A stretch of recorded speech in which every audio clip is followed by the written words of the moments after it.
Let me ask you something uncomfortable. What would you give up for love? Not just comfort or time, but eternity. See, in Tolkien's Middle-earth, immortality isn't just a poetic idea. It's a literal reality for the elves, a promise of unending. Sunsets, starlit songs, and the gentle peace of the undying lands. And yet Arwen, daughter of Elrond, granddaughter of Galadriel, chose to walk away from all of it. Why? For a man, a mortal, a future measured not in centuries, but in fleeting decades. Now, before you judge that decision, thinking it's just another dramatic tale of fantasy romance, slow down. Because this story isn't what you think it is. It's not about helpless love or blind sacrifice. It's about conviction, about how the most powerful choices often happen in silence, behind closed doors, when no one's watching. In a world where everyone's obsessed with legacy, Arwen gave hers up. Not to fade, but to feel, to live fully, fiercely and honestly, even if it meant breaking in the end. And the craziest part? Most people have no idea how much she lost, or how much her story still echoes through the very soul of Middle-earth. So, if you think you know Arwen, think again, because what you're about to discover is one of the most profound, painful and powerful stories ever told in Tolkien's legendarium. There's something quietly majestic about Arwen's origin. Born in 241 of the Third Age, she wasn't just another elven daughter. She was the granddaughter of Galadriel and the only daughter of Elrond, Lord of Rivendell. Her childhood wasn't filled with the noise and restlessness we often associate with youth. Instead, it echoed with wisdom, music, ancient languages, and the timeless stillness of Rivendell. While other children played in dusty fields, Arwen was learning poetry from millennia past and hearing stories directly from those who lived them. Imagine growing up in a place where every stone had a memory and every glance carried 1,000 years of meaning. But let's not paint it all as ethereal bliss. Living in Middle-earth during the rise of darkness had its price, even in Rivendell. Arwen had twin brothers, Elladan and Elrohir, who often rode into danger and returned bearing the weight of war. Through their eyes, Arwen understood early on that the world was not as serene as her garden paths. It's easy to romanticize the elves, but even immortality doesn't shield you from grief, and it was grief that would soon define her family's fate. One lesson here? Even in paradise, shadows can grow. That's something we often forget. In our own lives, chasing perfection while ignoring the quiet cracks forming beneath. Her mother, Celebrian, was the heart of their home. Graceful and strong, she bridged Galadriel's legacy with Elrond's vision, yet even the strongest spirits can be broken. When she was captured and tortured by orcs during the aftermath of the Angmar War, something in Arwen's world shifted forever. It's one thing to hear of evil in bedtime tales. It's another to watch it tear through the very core of your family. From this, Arwen learned a hard truth many of us stumble upon too late. Trauma doesn't knock. It barges in, uninvited and irreversible. Still, through it all, Arwen grew into her role, serene, elegant, and quietly powerful. She was often compared to Luthien Tinuviel, and not just because of her beauty. Like Luthien, Arwen possessed a rare stillness that calmed even the most restless hearts. This wasn't a skill taught in scrolls. It came from witnessing sorrow and choosing not to become bitter. Think about that. How many of us can see suffering and choose compassion over cynicism? It's not magic. It's a decision, a hard one, but a worthy one, and that decision would echo loudly in the years to come.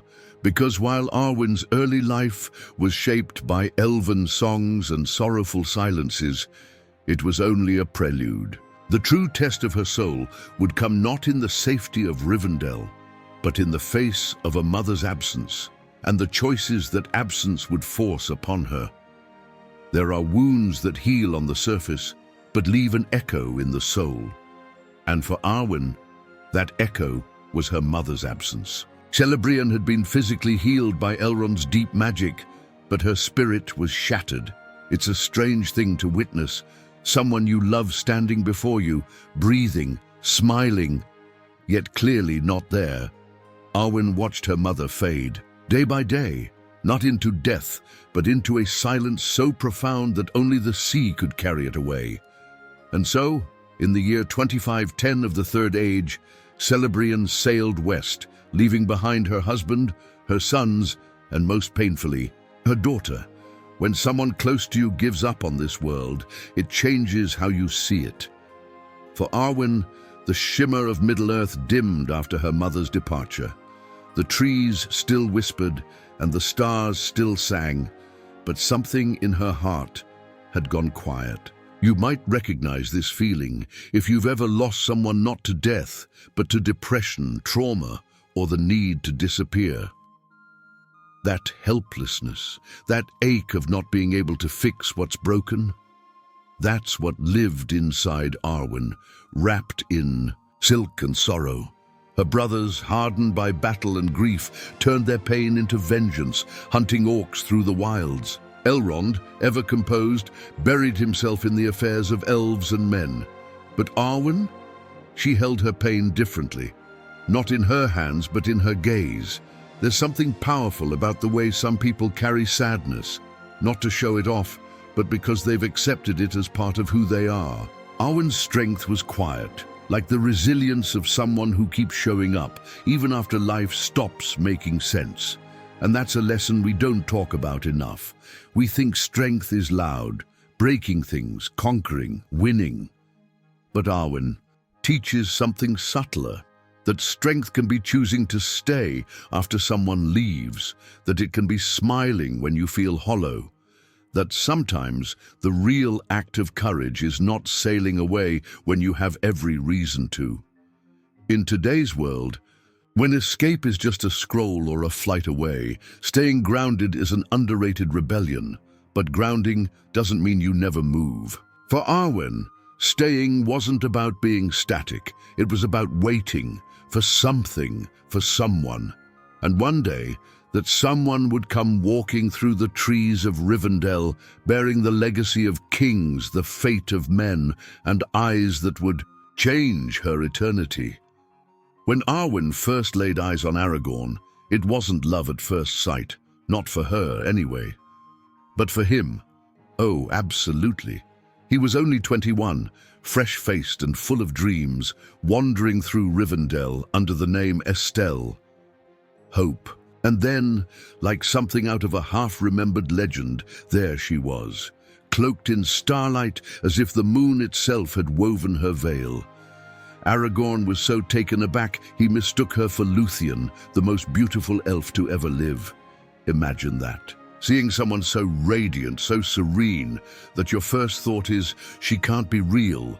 But Arwen was real, and she wasn't impressed by titles, bloodlines, or awestruck boys. She had lived over 2,700 years. She had seen kingdoms rise and fall, watched stars shift in the sky. Yet there was something about this young man, his honesty maybe, or his quiet courage, that stirred something she hadn't felt in centuries. They didn't fall into each other's arms that day, but something ancient stirred, like the first notes of a song long forgotten. Years passed. Aragorn went to war, to Gondor, to the wild. He grew into himself, into his lineage, his strength, his destiny. And when fate finally brought them together again, it wasn't in the safety of Rivendell, but in the golden woods of Lothlorien. No longer a boy, Aragorn returned a man, scarred, wiser, and still wholly hers.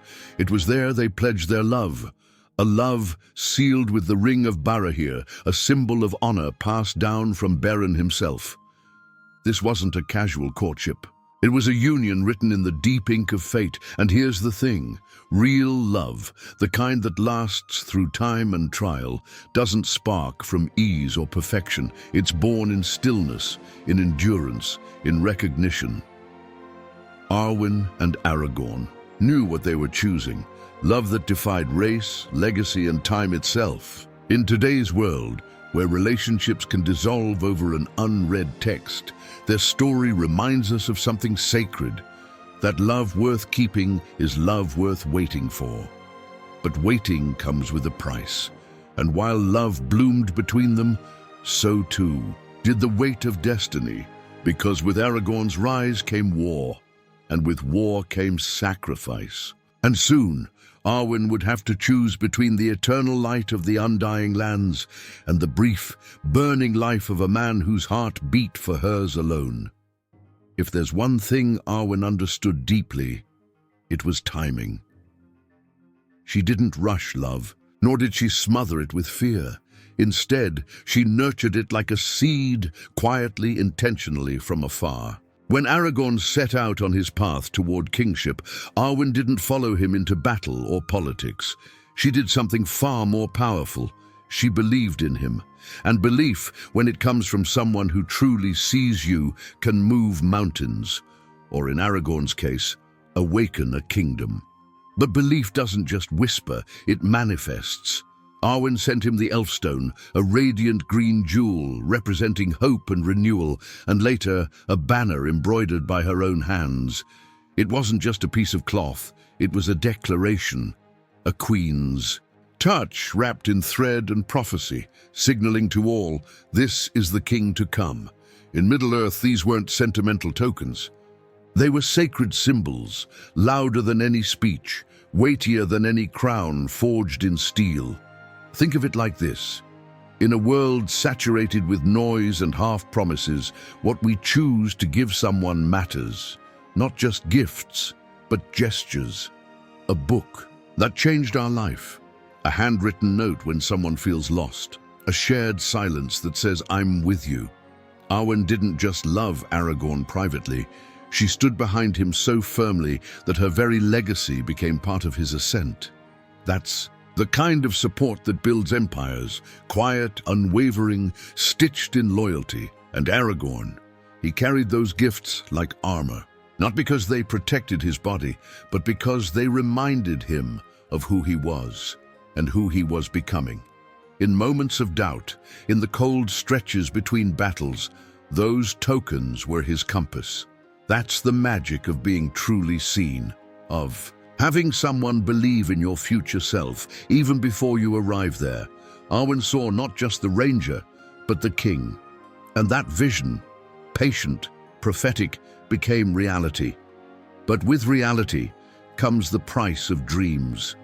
As Aragorn moved toward the throne, Arwen moved further from the path of her kin.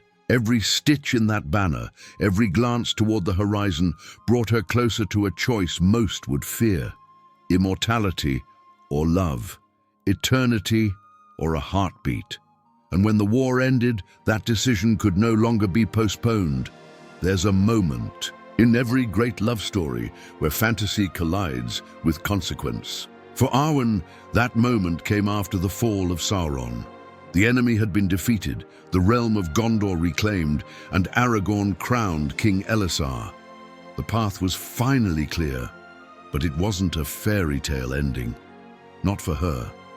Because to marry Aragorn, Arwen had to make the most excruciating decision any elf could face, to give up her immortality and bind herself to the fate of men. In Tolkien's world, this wasn't symbolic. It was final. Imagine that, being offered the eternal light of Valinor, the peace of the undying lands, and choosing instead a mortal life that ends. Most people talk about sacrifice like it's romantic, but Arwen lived it, and she did so without fanfare. No cries for attention, no pleading for pity, just a steady, quiet resolve that her love was worth the fall of forever. When you think about it, that's the kind of courage we don't celebrate enough in today's world, the kind that whispers, yes, even when your heart knows it will one day break. Her marriage to Aragorn in the White City wasn't just a royal ceremony, it was a merging of worlds. The house of Elrond and the bloodline of Númenor, the immortal and the finite, the past and the future. And in that moment, Arwen became Queen of Gondor, not just by title, but by spirit. She stepped fully into the world of men, not as a relic from another age, but as a living bridge between two peoples. That's leadership right there, walking away from your safety net to walk beside those who need you. And the most beautiful part, her empathy didn't end with Aragorn. When Frodo struggled with the pain of carrying the One Ring, Arwen saw it, understood it, felt it. So much so that she offered him her place on the White Ship. Let that sink in. She didn't just give up her immortality. She gave her ticket home to someone she barely knew, simply because she understood his burden. That's emotional intelligence on a whole other level. But even the strongest love stories have shadows. The price of her choice would not be paid in ceremony or crowns, but in time. And as the years passed and the shadows lengthened, Arwen would come to face the one thing no elf had ever truly prepared her for, the end of a mortal life shared. And the beginning of a lonely one lived beyond it. Life in the royal court wasn't just politics and pageantry, it was profoundly human.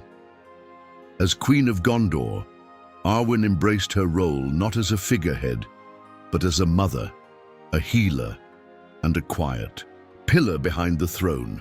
She and Aragorn had a son, Eldarion, who would one day inherit the crown, as well as two daughters whose names history never recorded, but whose presence no doubt shaped the rhythm of her days.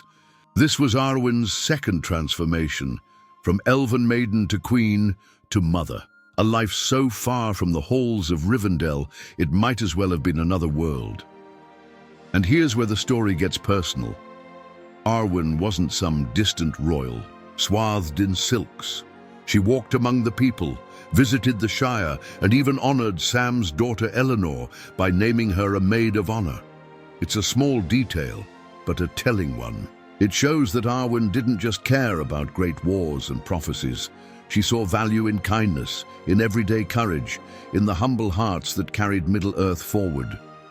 In leadership, this is gold, recognizing the unseen, the overlooked, the ones who never ask for credit. In many ways, her family life was her sanctuary. She had built a home not of marble, but of memory and meaning. You can almost imagine her walking through the gardens of Minas Tirith, telling stories of Galadriel to her children, or teaching them songs of the old elves. That's the quiet power of generational legacy, not the kind written in scrolls, but passed down in whispered lullabies and shared starlight. In our world, it's like the stories our grandparents tell at the dinner table, the ones that seem small, but shape who we become. And yet, no matter how joyful the moments, Arwen always knew what lay ahead. Time was not her ally anymore. The clock no longer ticked in centuries, but in fragile, fleeting decades. She didn't speak of it often, but the knowledge hung in the air like an unsung melody. That's what makes love real, isn't it? Knowing it won't last forever, and choosing it anyway.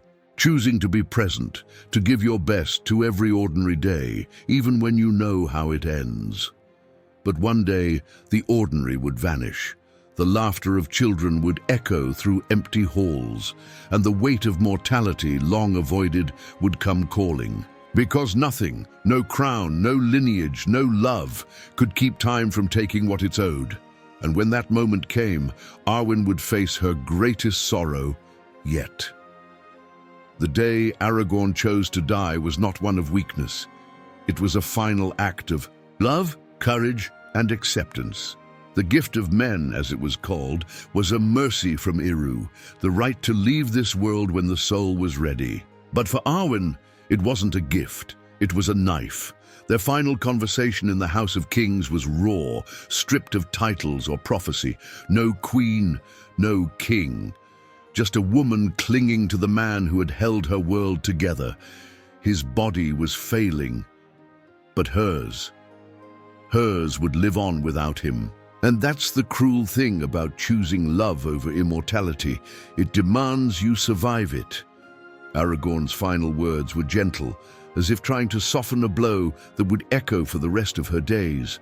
And Arwen who had survived orc wars, family grief, and the tearing of two worlds, could not hold back. Her heart cracked open in that silent tomb where no music could mend it.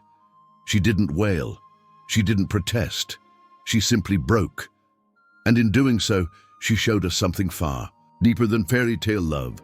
She showed us grief, the kind that doesn't ask for permission and never quite leaves. After Aragorn's death, Arwen did not remain in Minas Tirith. Her children, grown now, bound to their own fates, could not hold her. The city that once shimmered with light now felt hollow, like a shell of a life she had once known. So she left, alone. Wrapped in mourning, she journeyed back to Lothlorien. But even the golden woods of her youth could no longer offer comfort. Galadriel was gone. The song of the trees had faded, and in that silence she found her resting place, Carin Amroth, the same hill where she and Aragorn had once pledged their love under starlight. That's where she laid down, heart tired, spirit spent. No funeral pyres, no hymns, just Arwen, daughter of Elrond, Queen of Gondor, choosing to fade where her love had first begun. In a world obsessed with beginnings, Arwen reminds us that endings, when chosen with grace, are just as sacred. It's not about how loudly you're remembered, it's about how deeply you lived. And maybe that's the secret we're meant to carry from her story, that real legacies aren't carved in marble or sung by bards. They're etched into the quiet. Decisions we make every day, every year, to love, to stay, to sacrifice, and to walk away when it's time. And Arwen, she did all of that. For Middle-earth, for Tolkien's dream, and for us. So now that you've walked through the quiet, powerful life of Arwen Undomiel, let me ask you this. What would you choose if faced with the same crossroads? Would you cling to comfort and certainty? Or would you leap into the unknown for something that moves your soul? Because that's what Arwen did. She didn't just choose love. She chose a fully human life. Joy, sorrow, family, loss. All of it. Not because she had to, but because she believed in the beauty of the brief. And maybe that's the real lesson here, not just for Tolkien fans, but for anyone trying to make sense of this chaotic, beautiful thing we call life. Arwen's story is a reminder that greatness isn't always loud, that legacy isn't always eternal, and that love, the real kind, is always worth the risk. Now it's your turn. What part of her journey spoke to you the most? What would you give up to live a life that truly matters? Let us know in the comments. And if this story moved you even a little, subscribe to the channel. Hit that notification bell and join us for more powerful tales from Tolkien's world and beyond. Because Middle-earth isn't just fantasy, it's a mirror. And sometimes it shows us exactly who we are.